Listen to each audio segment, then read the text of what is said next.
उपदेशक याचं 12 अध्याय 1 ते 8 वचन आपण वाचून घेऊया. आपल्या तारुणाच्या दिवसात आपल्या निर्माणकर्त्याला स्मर पहा अनिष्ट दिवस येत आहेत आणि अशी वर्ष जवळ येत आहेत की त्यात मला काही सुख नाही असे तू म्हणशील. त्या समयी सूर्य प्रकाश चंद्र व तारे अंधुक होतील आणि पावसानंतर अभ्रे पुन्हा येतील. त्या काळी घराचे रखवारदार कापतील, बळकट पुरुष वागतील, दळणाऱ्या थोड्या उरल्यामुळे त्याचे काम बंद पडेल. खिडक्यातून पाहणाऱ्या अंध होतील. जात्याचा आवाज मंद झाला म्हणजे बाहेरली दारे मिटतील.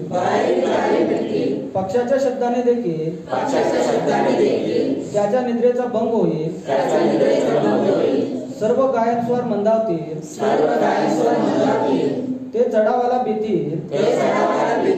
रस्ता धोक्याने भरला आहे असे त्यास वाटेल. बदाम फुलेल, टोळ सुद्धा जड असा वाटेल.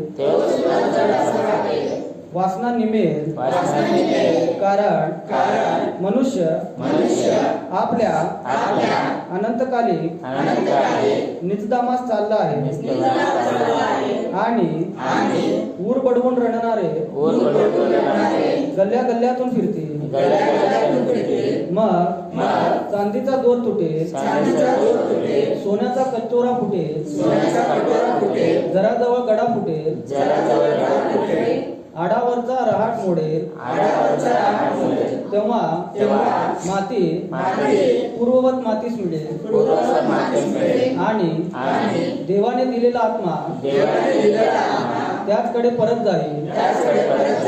व्यर्थ व व्यर्थ उपदेशक म्हणतो सर्व काही व्यर्थ.